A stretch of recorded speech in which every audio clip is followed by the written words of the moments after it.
So that's sort of the framework that this began from. And it's really organic right now. We're just letting this sort of evolve organically. And all of you are part of that organic process right now. Just by being here, we're really curious, all of us, I'm very curious to find out, be informed by you of what you think that dialogue is. So I'm going to just quickly frame the conversation a little bit, and then we'll give everybody a chance to introduce themselves. So if you're familiar with the concept paradigm, the talk is called the new paradigm of business. So paradigm is sort of a really all-encompassing word. It doesn't mean any one thing. It means the whole set of undercurrent, like everything, like the conscious and unconscious values, thoughts, processes, systems that make up essentially a reality, you could say, almost like a mythology. We live in a paradigm where a lot of things are just assumed, right? The business paradigm just assumes a lot of things automatically. Just by entering that paradigm, you're automatically assumed that you're going to be cutthroat, that you're going to crush the competition, that you're going to make profit at all costs. There's a lot of assumptions just by entering that framework. And myself, I've always had, just in my own life, my own experience, I've had this experience where I kind of didn't want to be part of business because of that, but I also like business. I actually like the way it works. Because at the end of the day, I've examined a lot of other systems, and you get things done. When I sit down at a business meeting, we go in, we set an agenda, people get delegated responsibilities, people are held accountable, and things happen. And it's very effective. And about 3 years ago, I left and started to work a bit more and offer my services to nonprofits. And the nonprofit sector is people who are so much more inspired, and they give so much more often. They work harder than business people. But often, because of the nature of that system, the results don't always seem to be adding up. And also, there's so much risk adversity in that environment, right? Because you can't take risks. Business, that risk, if you take a risk, sometimes it wins, sometimes it loses. That's what venture capital is about, right? So we'll invest $100,000 in this to make $1 million, right? And sometimes they win and sometimes they lose. But when they win big, right? And something becomes widely successful. So, but nonprofits, by their very nature, they're not allowed to do that. They're not allowed to take risks. And so that becomes a restricting system. And and then there's charities, there's a couple other systems, but there's a new idea that's coming out that's evolving over only the last 10 years or so. And in the US, it's called B Corps, you might have heard of, or B Corps or benefit corporations. In Canada and British Columbia is about to lead Canada. I have a blog on all this if you want to read it, but it's called CCC corporations, which will be community contribution corporations. And they're also known as social ventures. And so it's kind of like a business that's going to do good for people. So, quick example that you all might be familiar with is Tom's Shoes. Have you heard of these guys? You familiar with them? So you buy a shoe, you give a shoe. Simple concept, everybody gets it, right? I buy a pair of shoes, this company then turns and gives a pair of shoes to somebody who doesn't have shoes in the developing world. Makes me feel good. Makes me feel like I'm contributing to the world, and I get a pair of shoes. It works. So there's a lot of companies that are starting to realize this works.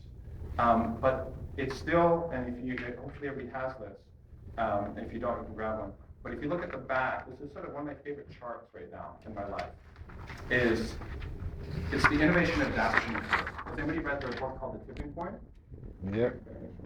You read The Tipping Point? So they talk about the tipping point is that point where everything shifts, right? So you start off and it's a very small group, so the innovators. So according to my research, less than 1% of, there's millions of companies worldwide, and there's only tens of thousands that have registered as social ventures or B Corps. A very small number, we're probably at less than 1%. So we're in the innovation phase, right? We're still in transition time. So we're in the innovation phase.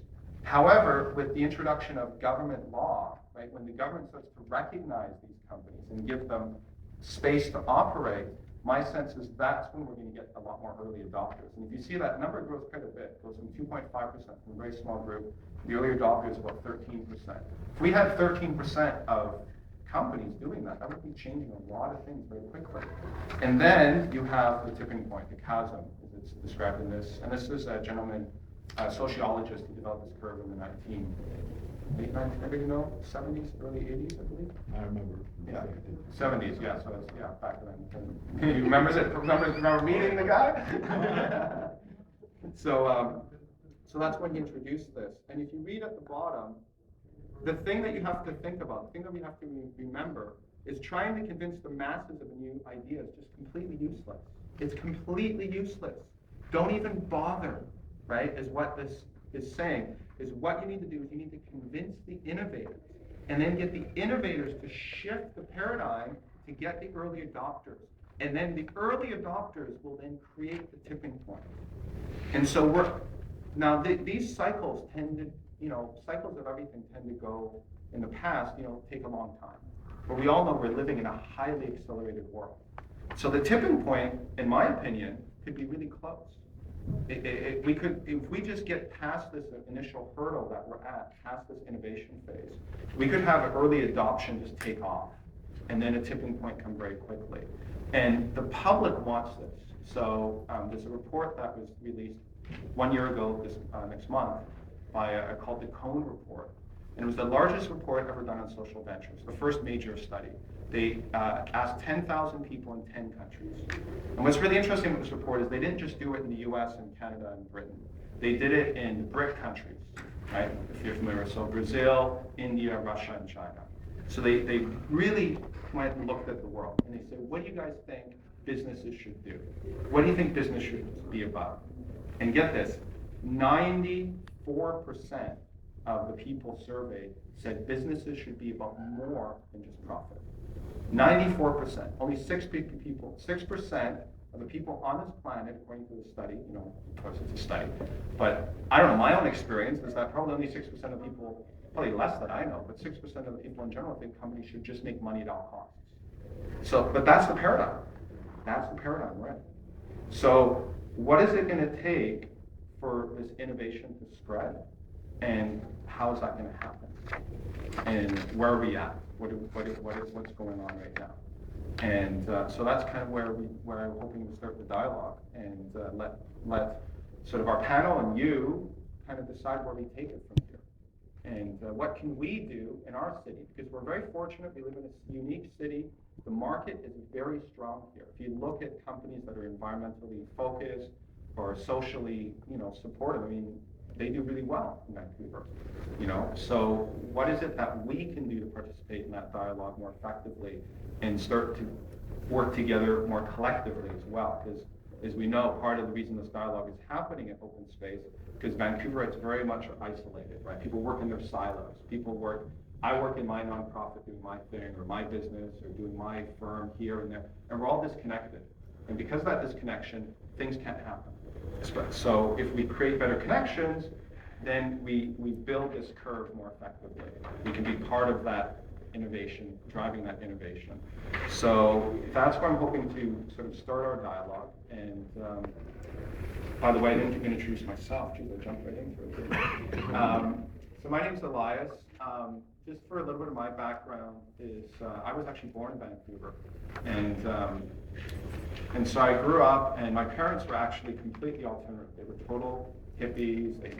They didn't like business, and so as a teenager, being rebellious, I went to business. So like the opposite, right? If you have business, your parents are like corporate people, you become like a total hippie. I went the opposite. My parents were total hippies. I became like a corporate guy. And I went the opposite way. I studied business in school, in college. And but I always had this sort of thing with the business world. 1 foot in, 1 foot out, kind of I'm also an artist and I do a lot of creative projects. But I went really full in for about 7 or 8 years, and I worked with some of the biggest corporations on the planet. And I worked very, very high levels, senior management levels. And then around 4 years ago, I just said, I can't keep being part of the system anymore. And I left. And I've been seeking a sort of new paradigm business ever since.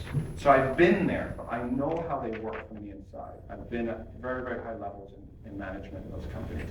So I understand how that works. I also understand how nonprofits and charitable organizations work. And so what I do now is I kind of doing the same thing. I'm 1 foot but I only want to work with social ventures. So my personal commitment is I will not take, doesn't matter how much somebody offers me, I'm not going to take a contract unless I believe in the product and the business. And that's what I'm doing to take a stand in my own life. It doesn't matter. So it's scary, right? Because there's not a lot of money. I can make more money working for, the mining company or promoting the pipeline, the marketing guy. I could be promoting the pipeline right now, making a ton of money, right? That's where the money is. But that's not where I want to be. So I've taken a personal stand in my own life to make sure that I'm only going to participate in things that I believe in. And there are opportunities for that. There's great nonprofits, money is less, but there's some great companies out there that are social ventures that I've been fortunate to work with. They couldn't make it here, but they want to be here. Another one is Lush. We have Lush Cosmetics. They're amazing. They're a total, very successful business. And yet they do amazing activist work as well. So there are a lot of opportunities, and I don't want to hog the time. I want to turn it over to the panel and then to you. So we're not going to get a chance to meet all of you individually, because there's still enough of you, we can't do that. But we're going to introduce the panel along the way, and then we'll start a dialogue. So